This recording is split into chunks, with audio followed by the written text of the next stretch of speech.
Yuk, dukung UFIT TV dengan belanja di UFIT Store. www.ufitstore.com. Bismillahirrahmanirrahim. Assalamualaikum warahmatullahi wabarakatuh.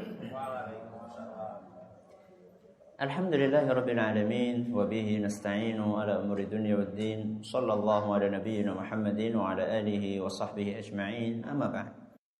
Kita panjatkan puja dan puji syukur kehadirat Allah Tabaraka wa taala. Pada kesempatan pagi menjelang siang yang berbahagia kali ini, kita kembali diberi kekuatan, kesehatan, hidayah serta taufik dari Allah Jalla wa ala, sehingga kita bisa kembali menghadiri pengajian rutin Senin pagi di Pondok Pesantren Tunas Ilmu di Desa Kedung Wuluh, Purbalingga ini. Kita berharap semoga Allah Subhanahu wa taala berkenan untuk melimpahkan kepada kita semuanya ilmu yang bermanfaat, sehingga bisa kita amalkan sebagai bekal untuk menghadap kepada Allah Jalla wa ala. Amin. Salawat dan salam semoga senantiasa tercurahkan kepada junjungan kita Nabi besar Muhammad sallallahu alaihi wasallam, kepada keluarganya, sahabatnya, dan umatnya yang setia mengikuti tuntunannya hingga akhir nanti. Para hadirin dan hadirat sekalian yang kami hormati, dan juga segenap pendengar Radio Fika Insani 88,8 FM di Purbalingga dan sekitarnya, para pendengar Radio Raja di Jakarta, di Bandung, di Lampung, di Berau, dimanapun Anda berada, Radio Bas FM di Solo Tigo dan sekitarnya, Radio Al-Hikmah di Banyuwangi dan sekitarnya, Radio Kita di Cirebon dan sekitarnya, radio-radio dakwah lainnya yang ikut menyiarkan pengajian ini, serta para pemirsa Raja TV dan UFIT TV yang semoga senantiasa dirahmati oleh Allah Azza wa Jalla. Alhamdulillah, kita bisa kembali melanjutkan pembahasan tentang fikih doa dan zikir. Kali ini kita memasuki silsilah nomor 119. Alhamdulillah, kita akan mengangkat tema baru. Setelah pada pertemuan sebelumnya kita membahas tentang waktu-waktu terkabulnya doa atau waktu-waktu mustajab. Pada kesempatan kali ini kita akan berpindah kepada pembahasan tentang orang-orang yang doanya terkabul. Jadi kalau kemarin berbicara tentang waktu, kalau sekarang berbicara tentang orang. Ya. Jadi ada waktu mustajab, ada orang mustajab, bahkan juga ada tempat mustajab. Dan ada kondisi mustajab. Jadi banyak ya pembahasan tentang faktor-faktor terkabulnya doa. Itu bisa dibahas dari berbagai sisi. Ya, ada waktu yang mustajab, ada tempat yang mustajab, ada orang yang mustajab, ada kondisi yang mustajab. Nah, kali ini kita akan membahas tentang orang-orang yang doanya terkabul. Ustaz, ketika kita membahas tentang orang-orang yang doanya terkabul, apa maksudnya? Hanya orang-orang khusus yang doanya akan didengar oleh Allah? Jawabannya tidak. Aslinya siapapun dengan kondisi apapun dia boleh berdoa. Ini yang harus kita pahami. Siapapun dan dalam kondisi apapun dia boleh berdoa. Sekalipun dia itu iblis. Siapa? Iblis. Ya. Kenapa dikasih contoh iblis? Karena iblis adalah makhluk yang paling jahat, paling buruk, paling jauh dari Allah. Kenapa kita perlu awali dengan pembahasan ini? Karena kadang-kadang ada sebagian orang itu merasa berkecil hati ketika dia akan berdoa. Saya ini siapa sih? Saya kan orang yang banyak dosa dan maksiat. Saya ini kotor. Saya ini hina, saya ini telah terjerumus kepada sekian banyak perbuatan dosa dan maksiat. Apa kira-kira Allah mau mendengar doa saya? Akhirnya karena perasaan itu dia gak mau berdoa. Nah, ini ujung-ujungnya ini yang tidak baik. Kalau kemudian ujung-ujungnya dia semakin taat, patuh kepada Allah, memperbaiki diri, itu bagus. Tapi kemudian kalau ujungnya dia malah jadi putus asa, dia merasa saya ini gak mungkin dikabulkan doanya. Ngapain? Berdoa kalau kayak gitu. Nah, ini yang berbahaya. Perlu kita ketahui semua bahwa iblis pun itu masih dikasih kesempatan oleh Allah untuk berdoa. Dan bukan hanya berdoa. Ternyata doanya iblis dikabulkan oleh Allah Subhanahu wa taala. Doanya iblis dikabulkan oleh Allah. Ustaz, di mana itu Ustaz? Kalau kita perhatikan dalam Al-Quran surat Al-A'raf ayat 14 sampai berapa? 15. Di dalam surat Al-A'raf ayat 14 sampai 15 Allah bercerita tentang bagaimana Allah mengabulkan doanya iblis. Sebelum saya bawakan ayat ini, saya ingin menyampaikan kisah yang kita tahu semua bahwa ketika Allah menciptakan Nabi Adam alaihissalam, Allah kan memerintahkan kepada makhluk-makhluk yang ada saat itu supaya apa? Sujud kepada siapa? Kepada Nabi Adam alaihissalam sebagai bentuk penghormatan dari mereka kepada Nabi Adam alaihissalam. Ternyata dari sekian makhluk yang ada, itu ada yang patuh dan ada yang tidak patuh. Yang patuh kepada Allah untuk sujud kepada Nabi Adam adalah siapa? Para malaikat. Sedangkan yang tidak mau patuh adalah iblis. Ya. Para malaikat mau sujud kepada Adam sebagai bentuk penghormatan kepada Adam dan dalam rangka mentaati perintah Allah. Sedangkan iblis dia memilih untuk tidak mau karena merasa dia lebih tinggi, merasa lebih mulia dibandingkan Adam. Nah, kesombongan iblis ini menghasilkan diusirnya dia dari surga. Dia diusir gara-gara tidak patuh kepada Allah. Nah, iblis itu ketika diusir dia dendam. Dia dendam. Dendam kepada siapa? Kepada Nabi Adam alaihissalam. Dia dendam kepada Nabi Adam dan keturunannya Nabi Adam. Siapa keturunannya Nabi Adam? Kita semua. Nah, kulo dan jenengan. Nah, di antara cara dia untuk melampiaskan rasa dendam itu, dia minta kepada Allah.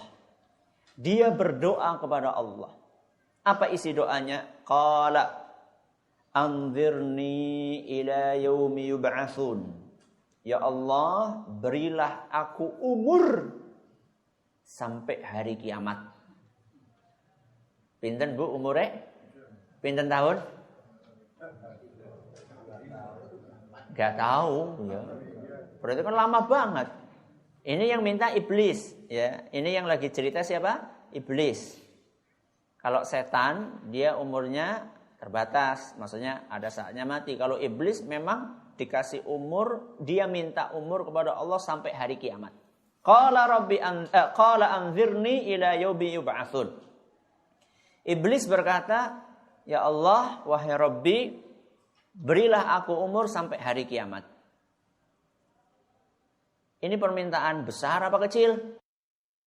Besar apa kecil? Besar. Siapa yang minta? Iblis. Dan iblis adalah makhluk yang terkutuk. Ya, yang isinya adalah keburukan. Ternyata walaupun permintaannya besar dan yang meminta adalah makhluk yang terkutuk, tetap ternyata dikabulkan oleh siapa? Oleh Allah. Apa kata Allah? Qala innaka minal munzarin. Ya, kamu akan dikasih umur sampai hari kiamat. Berarti doanya iblis dikabulkan atau bukan? Dikabulkan. Ini Allah ceritakan dalam surat Al-A'raf ayat 14 sampai 15. Makanya seorang ulama salaf namanya Imam Sufyan bin Uyainah rahimahullahu taala, dan beliau adalah salah seorang ulama yang wafat pada tahun 194 Hijriah. Berarti ulama abad kedua. Ulama abad kedua Hijriah. Ulama salaf. Beliau pernah mengatakan, la tatrukud du'a. Jangan sekali-kali kalian meninggalkan doa. Jangan sekali-kali kalian meninggalkan doa. Wala yamna'ukum minhu ma ta'lamuna min anfusikum. Apapun kondisi kalian, bagaimanapun kondisi kita, jangan sampai gara-gara kondisi kita yang merasa kita ini masih kotor, lalu itu menghalangi kita untuk berdoa kepada Allah. Apapun kondisi kita, pengen berdoa. Dan tentunya bukan maksud dari Imam Sufyan bin Uyainah itu membiarkan kita ini tetap di dalam kubangan dosa, bukan. Maksudnya adalah kalau kita dalam kondisi pengen berdoa, walaupun kita itu banyak dosa, tetap berdoa kepada Allah. Dan akan lebih mulia lagi kalau kita memperbaiki diri menjadi orang yang baik.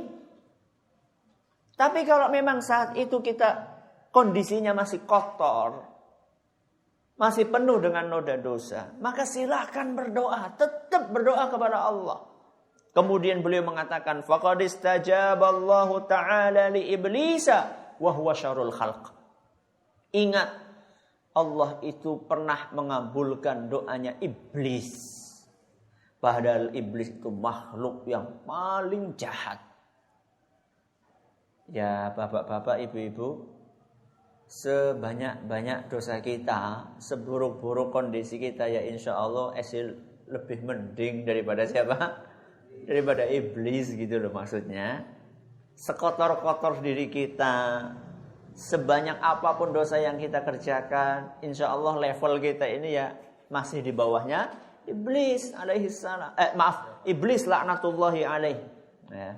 Iblis semoga dilaknat oleh Allah. Jadi jangan pernah kita itu nggak mau berdoa dengan alasan saya masih kayak gini, saya masih kayak gitu.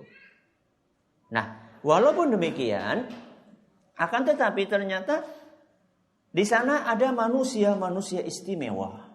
Ada manusia istimewa yang diberi perhatian spesial oleh Allah Subhanahu wa taala. Manusia istimewa ini akan mendapatkan perhatian khusus dengan cepatnya dikabulkan doa mereka. Doa mereka cepat terkabul. Siapakah mereka? Nah, ini yang akan kita bahas. Ya, ini yang akan kita bahas pada pertemuan kali ini dan pertemuan sesudahnya insya Allah. Hari ini kita akan membahas 1, 2, 3, 4. Hari ini kita akan membahas 4 manusia istimewa yang akan dikabulkan atau cepat dikabulkan doanya oleh Allah. Siapa yang pertama? Yang pertama adalah orang tua. Orang tua itu yang kami maksud di sini bukan orang yang lanjut usia. Orang tua maksudnya apa? Bapak dan ibu. Ya, itu yang saya maksud. Jadi orang tua di sini maksudnya bapak dan ibu. Walaupun usianya belum tua. Ya. Saya misalnya, saya 37, belum tua ya. 37 belum lah, masih pemuda 37. Karena ukuran pemuda itu adalah 40, itu maksimal. Ya, jadi kalau di bawah 40 masih pemuda. Tapi sudah punya anak, berarti sudah masuk kategori orang tua. Ini yang pertama, orang tua. Rasulullah sallallahu alaihi wasallam bersabda, "Salasu da'awatin mustajabat la syakka fihinna." Kata Nabi sallallahu alaihi wasallam, ada 3 doa yang akan dikabulkan oleh siapa? Oleh Allah tentunya. La syakka fihinna, tidak ada keraguan sedikit pun. Alias 3 orang ini doanya akan dikabulkan oleh Allah tanpa ada keraguan. Saya akan bacakan dulu hadisnya sampai akhir, nanti baru kita jabarkan sedikit. Yang pertama, da'watul walidi. Yang pertama, doanya orang tua. Yang kedua, wa da'watul musafiri. Doanya musafir. Musafir itu apa? Orang yang bepergian jauh. Yang ketiga, wa da'watul mazlumi. Doanya orang yang dizalimi. Kenapa? Doanya orang yang dizalimi. Hadis riwayat Abu Dawud dan dinyatakan hasan oleh Syekh Al-Albani. Yang akan kita bahas pertama, doanya siapa? Orang tua. Dan di dalam hadis ini Nabi menyebutkan 3 jenis manusia. Yang kedua dan ketiga kita akan bahas setelah kita bahas yang pertama dulu. Yang pertama adalah doanya orang tua.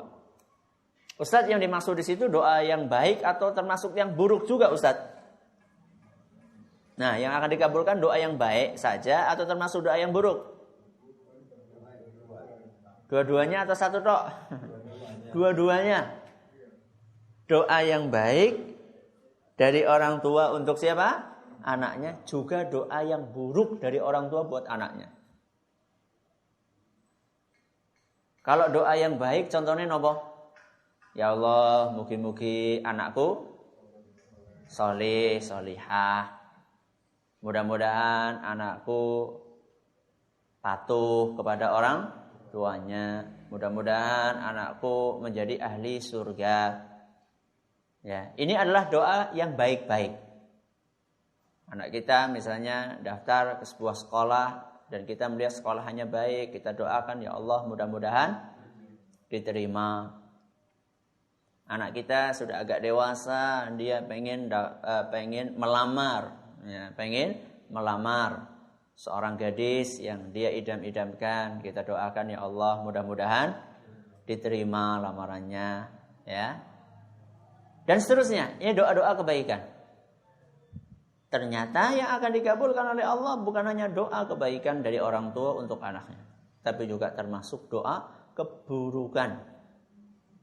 Doa keburukan itu istilahnya orang Jawa apa? Nyupatani. Nyupatani. Alias mendoakan kejelekan. Contohnya apa? Bocah kok nakal banget, cilaka. Napa? Cilaka. Itu doa atau bukan? Doa. Ya Ustaz, menjadi bocah pancen kebangetan ya kayak gue. Nah, itu hati-hati. Senakal apapun anak kita, itu adalah darah daging kita. Ustaz, kalau lagi jengkel gimana Ustaz? Kalau lagi jengkel, keluarkan doa yang baik. Bocah kok, muga-muga oleh hidayah. Masya Allah. Wonten apa wonten, Bu? Ibu wonten apa wonten nek panjenengan lagi marah gitu sama putrane jenengan itu ndongane pripun, Bu? Kayak gitu nggih. Bocah kok muga-muga jadi ahli surga. Wonten kata niku, Bu? Wonten tapi sekedhik Ustaz. Jarang. Ya, jarang. Mari kita biasakan. Mari kita biasakan. Kenapa Ustaz? Takutnya menyesal. Takutnya apa? Menyesal. Terkait dengan doa keburukan itu, dalam sebuah riwayat hadis tadi diriwayatkan dalam hadis riwayat Abu Dawud, dalam riwayat Tirmidzi, dan riwayat tersebut dinilai hasan oleh beliau, oleh Imam Tirmidzi, disebutkan dakwatul walidi ala waladihi. Termasuk yang dikabulkan adalah doa keburukan dari orang tua untuk siapa? Untuk anaknya. Ya. Jadi doa keburukan pun akan dikabulkan oleh Allah. Coba sekarang, ketika kita katakan kepada anak kita, bocah nakal banget, cilaka. Ternyata cilaka temenan. Cilakanya mungkin dalam bentuk ketabrak motor atau ketabrak mobil, kakinya patah. Yang mau biayai siapa? Orang tua. Ya, yang akan biayai orang tua sendiri. Akhirnya kita sendiri merasa susah.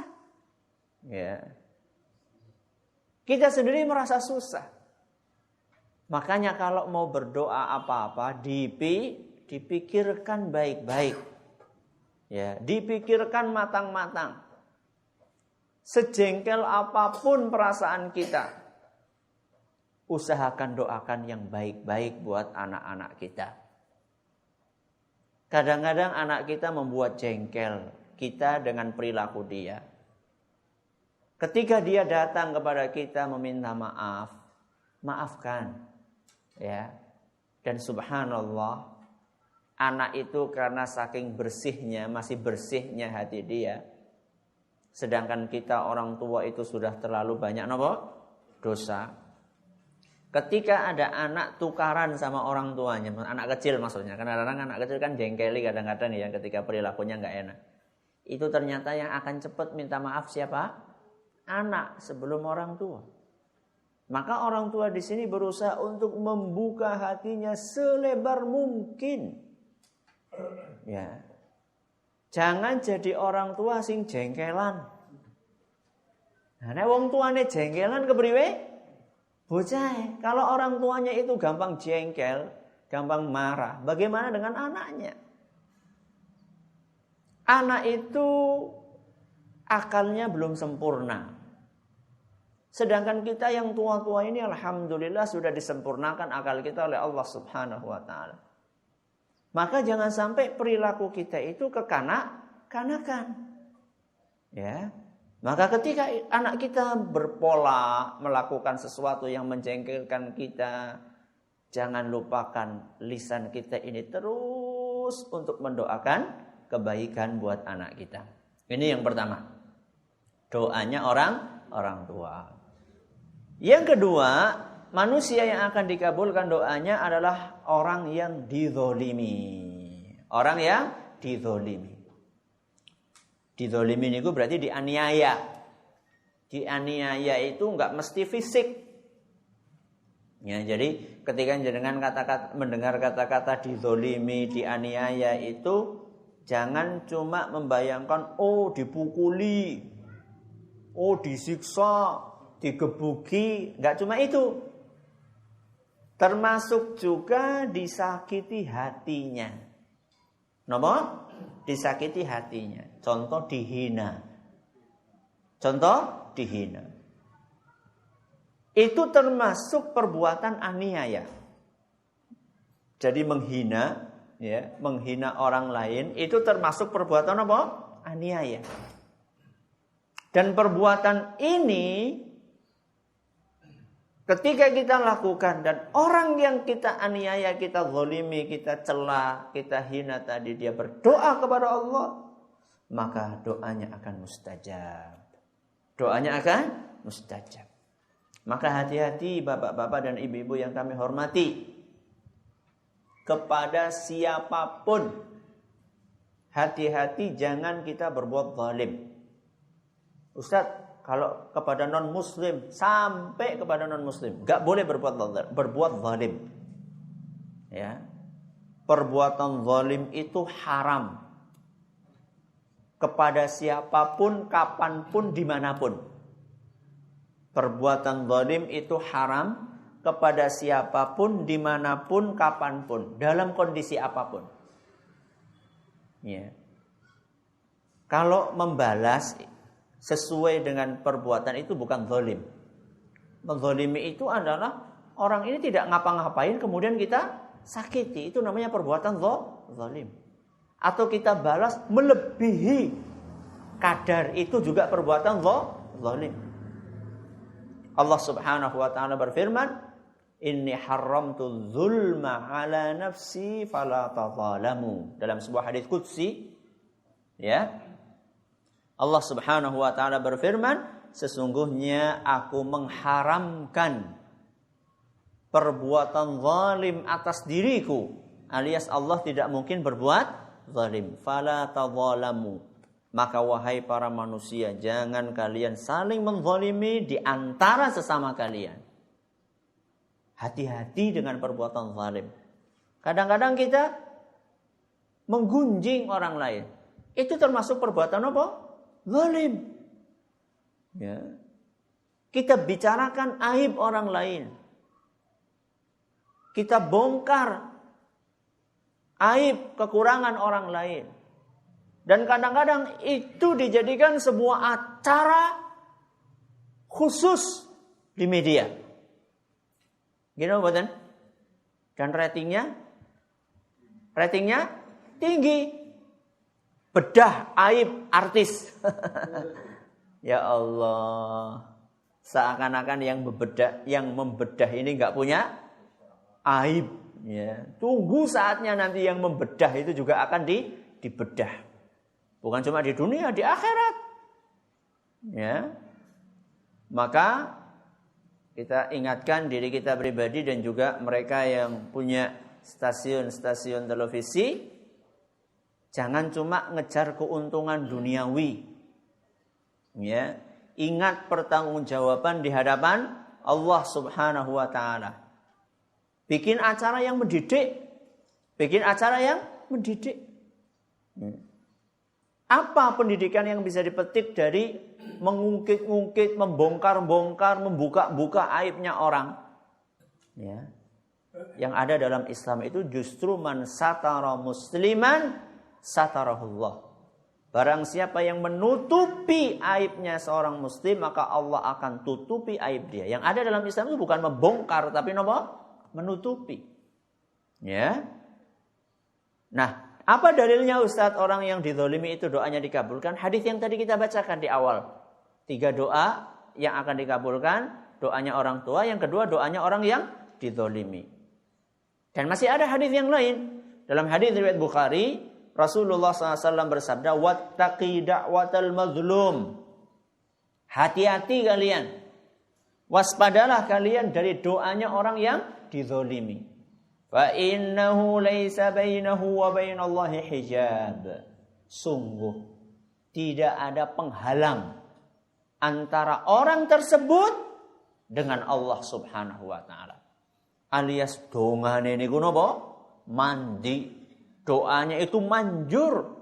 Tidak ada yang bisa menghalangi antara orang itu dengan Allah. Doanya langsung bus naik kepada Allah Subhanahu wa taala dan dikabulkan. Ya, maka hati-hati dari perbuatan zalim. Hati-hati dari perbuatan zalim kepada siapapun. Apalagi kepada orang-orang yang mulia. Apalagi kepada orang-orang yang mulia, kepada ulama, ya, kepada sesama muslim, ya, apalagi sesama ahlus sunnah wal jamaah. Hati-hati, ya. Bisa jadi kita celaka karena kita mendapatkan doa dari orang yang pernah kita zalimi. Ini yang keberapa? Yang kedua. Yang ketiga, orang yang dikabulkan doanya adalah orang yang sedang bepergian. Bahasa Arabnya apa? Musafir. Orang yang sedang bepergian jauh. Bepergian jauh nggih? Panjenengan saking Purbalingga teng Purwokerto niku musafir napa mboten? Mboten. Bukan. Ya, Purbalingga Purwokerto cuma setengah jam itu bukan musafir. Ya, atau dari Purbalingga ke Purwokerto ke Banyumas itu juga bukan musafir. Ya kira-kira mungkin ya sini misalnya Kebumen, sini Purworejo misalnya, atau sini Jogja, itu termasuk musafir. Ya, nah ini dimanfaatkan. Ya, dalilnya tadi yang sudah kita bacakan. 3 doa orang yang mustajab. Yang pertama doanya orang tua, yang kedua doanya apa tadi? Orang yang dizalimi, dan yang ketiga dakwatul musafir, doanya orang yang bepergian. Jadi orang yang bepergian doanya juga dikabulkan oleh Allah Subhanahu wa taala. Maka ini yang kadang-kadang kita lupakan. Kita naik bis 4 jam, 5 jam, naik kereta 6 jam, 7 jam. Ngapain di kereta? Tidur. Mending kalau tidur, enggak nambah dosa. Ini ngobrol ngalor ngidur enggak jelas, atau matanya kesana kemari melihat hal-hal yang tidak diperbolehkan oleh agama. Akhirnya malah pulang dari bepergian itu menambah beban dosa. Padahal subhanallah 6 jam, 7 jam itu kalau buat doa dapat berapa doa itu? Banyak. Makanya kalau mau bepergian siapkan proposal. Proposal apa? Proposal doa. Jadi saya itu mau doa apa aja nih? Ini kesempatan emas kita mau bepergian. Saya akan kumpulkan doa-doa yang akan saya nanti baca ketika bepergian. Masya Allah. Manfaatkan. Ya. Manfaatkan waktu. Ya, manfaatkan waktu kita untuk berdoa kepada Allah Subhanahu wa taala. Ketika kita berdoa dengan baik, ya, apalagi misalnya saat itu kita dalam kondisi yang Masya Allah sedang bersih, sedang patuh kepada Allah, dan kita bepergiannya adalah bepergian dalam rangka ketaatan kepada Allah, silaturahim misalnya ya. Silaturahim ke keluarga itu kan ibadah. Atau seorang ulama ya bepergian dalam keadaan untuk mengisi pengajian, berarti itu kan perjalanan yang mulia. Nah, sudah perjalanan yang mulia, kondisinya adalah kondisi yang mustajab. Ini yang ketiga. Yang keempat, manusia yang doanya terkabul adalah anak saleh. Kenapa? Anak saleh. Jadi saya menggunakan kata anak ini bukan berarti usianya harus anak-anak. Panjenengan anak napa mboten? Panjenengan anak napa mboten? Anak, sekalipun sudah punya cucu. Tetap anak. Ya, anak dari siapa? Dari orang tuanya, ya. Jadi ketika saya menggunakan kata anak ini maksudnya adalah orang yang punya orang tua. Walaupun dianya sudah lanjut usia. Jadi anak yang sore ini doanya juga mustajab. Dalilnya sering kita dengar. Yaitu idza matal insanu.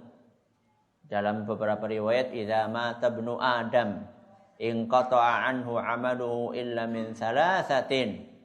Seandainya anak Adam itu meninggal, maka seluruh amal solehnya akan terputus. Kecuali berapa? Kecuali 3. Illa min shadaqatin jariyatin. Dari sedekah yang sifatnya jariyah. Jariyah niku artinya ngalir. Nopone sing ngalir? Pahalanipun. Pahalanya yang mengalir, itu maksudnya. Jariyah misalnya sedekah buat masjid misalnya. Ya, selama masjid itu masih digunakan untuk napa? Untuk beribadah, untuk sholat, untuk pengajian, untuk ngapal Quran, maka amal yang jenengan tanam, ya, amal yang jenengan investasikan di dalam masjid itu akan menghasilkan pahala yang tidak putus-putus walaupun kita sudah meninggal dunia. Ya, alhamdulillah kita juga lagi bangun masjid. Alhamdulillah pondok kita juga lagi bangun masjid. Kemudian juga untuk pesantren, termasuk pesantren, lembaga pendidikan Islam, madrasah, ya itu juga termasuk amal jariyah. Selama madrasah itu digunakan untuk pendalaman agama, ya, maka selama itu pula pahala akan mengalir kepada Anda. Juga alhamdulillah kita juga lagi bikin kelas untuk anak-anak menghafal Al-Qur'an, ya. Jadi ini yang pertama yang tidak akan putus walaupun seorang sudah meninggal dunia. Yang kedua, au ilmin yuntafa'u bihi, ilmu yang bermanfaat. Ilmu yang bermanfaat niku napa Ustaz? Nggih, ilmu kebaikan. Ilmu kebaikan yang senantiasa diamalkan. Ilmu kebaikan. Ya, jadi bukan sembarang ilmu. Bukan sembarang ilmu. Nyun sewu, nyolong itu ada ilmunya enggak? Wonten ilmunya mboten? Wonten. Itu amal jariyah napa mboten? Itu dosa jariyah namanya. Ya, walaupun diamalkan. Walaupun diamalkan. Jadi yang dimaksud ilmu di sini ilmu kebaikan. Cara sholat, cara ngaji, ya, cara berbakti kepada orang tua, cara berbuat baik kepada tetangga. Selama itu diamalkan, maka akan menghasilkan pahala. Nah, yang ketiga, ini yang perlu kita garis bawahi. Awaladin salihin yad'u lahu. Atau anak solih yang mendoakan orang tuanya. Jadi bapak-bapak dan ibu-ibu yang kami hormati, hadits riwayat Muslim. Hadits riwayat Muslim. Di antara bentuk kebaktian, di antara bentuk kebaktian seorang anak kepada orang tuanya adalah doa. Sebuah ibadah yang ringan, tidak membutuhkan biaya, tidak membutuhkan energi, hanya membutuhkan ketulusan, keikhlasan dari hati kita dan menyempatkan diri, menyisihkan waktu untuk itu. Maka jangan sampai kita lewatkan hari kita tanpa mendoakan kedua orang tua kita. Walaupun orang tua kita sudah meninggal dunia, apalagi masih hidup. Allahumma gfirli, terus wali walidayya, terus warhamhuma kama rabbayani shaghira. Ya Allah, ampunilah aku dan kedua orang tuaku, dan sayangilah keduanya sebagaimana mereka dahulu merabbayani, merawat kita. Ya. Jadi doakan mereka. Ya, apalagi sudah meninggal dunia. Ya, terlebih sudah meninggal dunia. Itu yang mereka butuhkan dari kita. Ya. Yang mereka butuhkan saat inilah kita senantiasa mendoakan mereka. Seandainya orang tua kita termasuk orang-orang yang soleh, mudah-mudahan doa kita akan semakin meninggikan derajatnya di surga. Sebaliknya, seandainya orang tua kita ketika masa hidupnya termasuk orang-orang yang mungkin kurang patuh beribadah, mudah-mudahan dengan doa kita itu akan meringankan siksa atau azab yang dialami oleh kedua orang tua kita. Maka salah satu pertanda kebaktian seorang anak kepada orang tuanya adalah tidak pernah lupa untuk mendoakan kedua orang tua. Dan ini perlu kita biasakan kepada anak-anak kita, kepada cucu-cucu kita. Kalau perlu setiap hari kita tanya kepada anak-anak kita, nak, hari ini sudah mendoakan orang tua atau belum? Sering. Ya. Allah bisa karena biasa. Jadi anak itu akan mendoakan ketika kita biasakan untuk mendoakan kita. Wallahu ta'ala a'lam wa a'lam. Ada waktu tersisa, kita dengarkan pertanyaan-pertanyaan yang mungkin sudah masuk ke meja redaksi kita. Silakan. Iya, terima kasih Ustaz, jazakumullah khairan. Demikian kerabat muslim, baru saja kita simak materi tentang orang-orang yang doanya terkabul bagian yang pertama. Selanjutnya kita akan bacakan beberapa pertanyaan dari kerabat muslim yang sudah masuk via SMS. Yang pertama dari Adi yang ada di Kroya, Cilacap. Assalamualaikum Ustaz. Waalaikumsalam warahmatullahi wabarakatuh. Bagaimana jika kita punya hajat, kemudian manakah yang lebih afdol? Apakah kita berdoa sendiri ataukah kita minta doa orang banyak, Ustaz? Mana yang lebih afdal ketika kita punya hajat? Apakah kita doa sendiri atau kita minta doa dari orang banyak? Wallahu a'lam bishawab. Yang lebih afdal adalah kita doa sendiri terlebih dahulu. Yang lebih afdal kita adalah doa sendiri terlebih dahulu. Kenapa demikian? Karena Allah Subhanahu wa taala berfirman, "Ud'uni astajib lakum." Berdoalah kepadaku, niscaya aku akan kabulkan. Ini perintah dari Allah ditujukan kepada orang yang punya hajat. Ya, kepada kita para manusia. Kita punya keperluan, kita berdoa kepada Allah. Dan ini tidak menghalangi kita untuk bertawassul dengan doanya orang-orang soleh yang masih hidup, yang mampu. Alias tadi minta doa dari orang banyak. Ya. Jadi tetap yang lebih utama yang harus kita prioritaskan kita sendiri yang berdoa. Ya. Apapun kondisi kita, maksud saya adalah seburuk apapun kondisi kita, gitu. Tetap berdoa kepada Allah. Kalau kita mau bertawassul minta kepada orang soleh untuk mendoakan kita, maka tidak mengapa, insya Allah. Ya, silakan. Ya, terima kasih Ustaz. Jazakumullah khairan. Demikian untuk Mas Adi yang ada di Kroya. Selanjutnya pertanyaan datang dari Ummu Musdalifah yang ada di Purbalingga. Apakah betul jika kita berdoa, mendoakan kejelekan kepada orang lain, maka doa itu akan mengenai orang yang berdoa itu, Ustaz? Atau istilahnya balik, Ustaz? Demikian. Apakah benar seandainya kita mendoakan keburukan buat orang lain, doa itu akan balik kepada kita sendiri? Wallahu a'lam bishawab. Ya. Doa keburukan itu, orang yang didoakan dengan keburukan itu berhak atau tidak?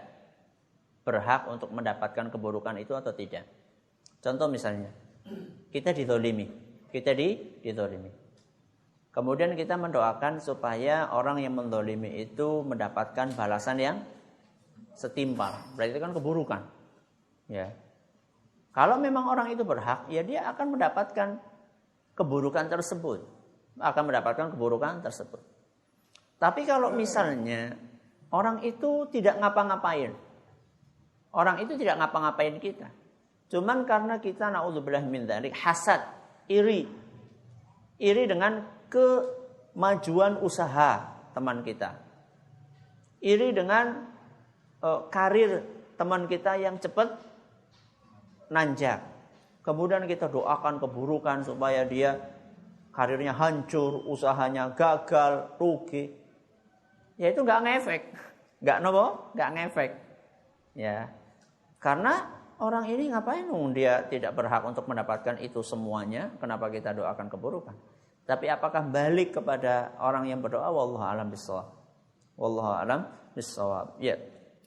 Iya, terima kasih Ustaz. Jazakumullah khairan. Selanjutnya kita akan dengarkan pertanyaan dari pendengar Radio Roja. Silakan.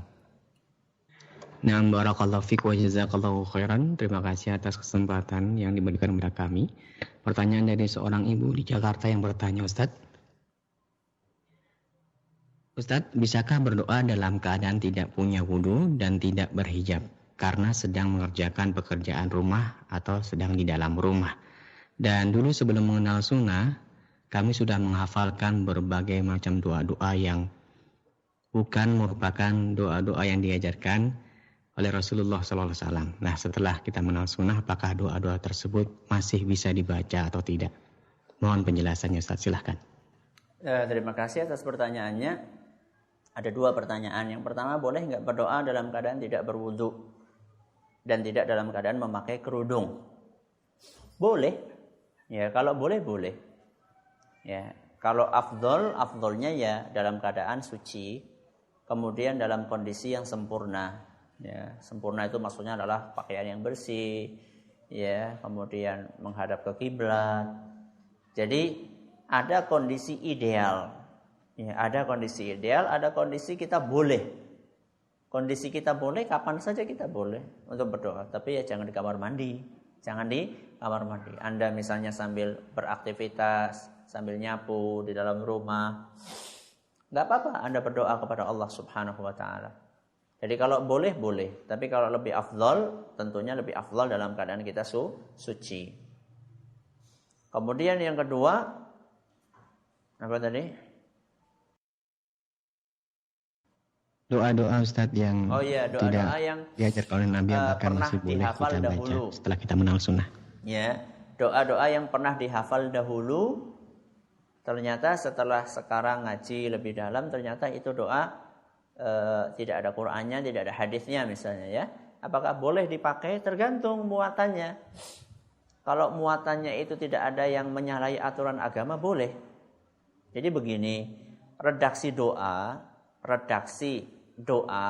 itu maksudnya lafadznya, kata-kata doa, itu yang paling utama adalah redaksi yang diambil dari mana? Al-Quran, dari hadis Nabi SAW, itu yang paling utama. Tidak ada yang bisa mengalahkan keutamaan redaksi doa yang ada dalam Al-Quran dan hadis Nabi SAW. Apakah itu artinya kita tidak boleh bikin redaksi sendiri? Contoh misalnya, ya Allah mudah-mudahan anak saya lulus. Itu boleh nggak? Boleh. Walaupun redaksi itu tidak ada dalam Quran atau hadis. Kenapa boleh Ustaz? Karena muatannya tidak bermasalah. Kecuali kalau ya Allah mudah-mudahan anak saya lulus dengan cara nyuap. Berarti kan yang salah, berarti salah ini. Nyuapnya salah. Tapi kalau kita doakan ya Allah mudah-mudahan anak saya lulus. Atau berilah yang terbaik buat anak saya. Ya Allah mudah-mudahan lamaran anak saya diterima. Itu redaksi itu kan gak ada dalam Al-Quran, dalam hadis Nabi SAW. Tapi tidak mengapa. Karena dalam pemilihan redaksi doa, itu tidak seperti pemilihan redaksi zikir. Ya, kalau redaksi zikir itu pakem. Ya. Jadi usahakan dalam berzikir itu cari betul-betul redaksi yang ada dalam Quran atau hadis Nabi SAW. Kalau doa sifatnya anjuran, lebih baik pakai redaksi yang ada dalam Quran atau hadis. Kalau kita punya redaksi yang lain yang tidak menyelisih, tidak apa-apa, tapi tetap lebih utamanya pakai redaksi yang Quran hadis. Makanya jawaban atas pertanyaan saudara atau saudari penanya tadi, saya pernah ngapalin doa-doa dahulu, apakah masih bisa dipakai? Dilihat redaksinya, apakah redaksinya menyelisih syariat atau tidak. Ustadz, saya nggak tahu ini menyelisih syariat atau tidak. Tanya kepada ustadz, tanya kepada ulama. Ini ustadz, gini kira-kira bermasalah nggak redaksi dengan doa dengan redaksi seperti ini? Ustadz, saya sulit nanya, kadang-kadang tanya ustadz nggak dibalas-balas misalnya. Ya sudah, kalau kayak gitu pakai aja doa yang nggak bermasalah insya Allah. Apa itu? Doa yang ada dalam Quran dan hadits. Selesai masalah. Selesai masalah insya Allah. Ya, silakan. Nah, Ustaz, pertanyaan yang kedua dari saudara kita Gunarso di Jakarta yang bertanya, Assalamualaikum Ustaz. Waalaikumsalam. Apakah boleh kita berdoa untuk meminta jadi orang kaya? Apakah ini aib atau tidak? Silakan Ustaz. Boleh nggak meminta jadi orang kaya gitu ya? Boleh nggak meminta jadi orang kaya? Kaya yang beramal saleh. Kaya yang beramal saleh. Jangan sekedar jadi orang kaya saja, ya. Karena belum tentu orang kaya itu dia memperbanyak amal saleh. Tapi mungkin kalau Anda berkata, ya Allah, jadikanlah saya hamba Allah yang senantiasa banyak bersedekah, misalnya. Ya. Mudah-mudahan jadi orang kaya. Mudah-mudahan jadi orang kaya. Ya Allah, jadikanlah saya termasuk orang-orang yang senantiasa berinfak. Ya, di jalan-Mu ya Allah. Insya Allah doa menjadi orang kaya itu akan terbawa di situ. Jadi kalaupun Anda pengen, ya Allah jadikan saya orang kaya, jangan titik sampai di situ. Ya Allah, jadikanlah saya orang kaya yang hartanya bermanfaat buat saya di dunia dan di akhirat. Ya, jangan sekedar jadi orang kaya. Banyak sekali orang kaya yang tidak baik. Ya, banyak sekali orang kaya yang tidak baik. Assalamualaikum warahmatullahi wabarakatuh. Waalaikumsalam warahmatullahi wabarakatuh. Bapak Ustadz, saya punya usaha kontrakan rumah. Setiap mendapat penghasilan kontrakan tahunan, saya berusaha menyisihkan 2,5% dari penghasilan untuk sedekah. Pertanyaan saya, apakah saya juga kena kewajiban zakat dan bagaimana cara menghitungnya? Demikian, terima kasih. Ya, waalaikumsalam warahmatullahi wabarakatuh. Apakah wajib zakat? Tergantung. Apakah dari kontrakan tersebut penghasilannya sudah sampai nisab atau belum? Nisab itu apa? Batas minimal wajib zakat. Batas minimal nominal wajib zakat. Nah, penghasilan Anda di kontrakan itu sudah sampai nisab atau belum? Ya, kalau sudah sampai nisab berarti wajib zakat. Cara menghitungnya bagaimana? Ketika sudah sampai nisab, dilihat apakah bertahan selama 1 tahun atau tidak. Misalnya hari ini di bulan ini misalnya kita mendapatkan penghasilan. Ini bulan apa sekarang? Dzulqa'dah. Pada tanggal 1 Dzulqa'dah misalnya Anda mendapatkan penghasilan dari kontrakan tersebut. Ada berapa? Misalnya ada 25 juta misalnya. Misalnya ada 25 juta dan ini insya Allah sudah sampai nisab. Nah sekarang Anda tunggu setelah 1 tahun. Berarti tanggal 1 Dzulqa'dah tahun depan. Apakah nominal itu masih bertahan di nisabnya atau tidak? Kalau ternyata tidak bertahan di nisabnya, kemudian turun jadi misalnya 10 juta misalnya.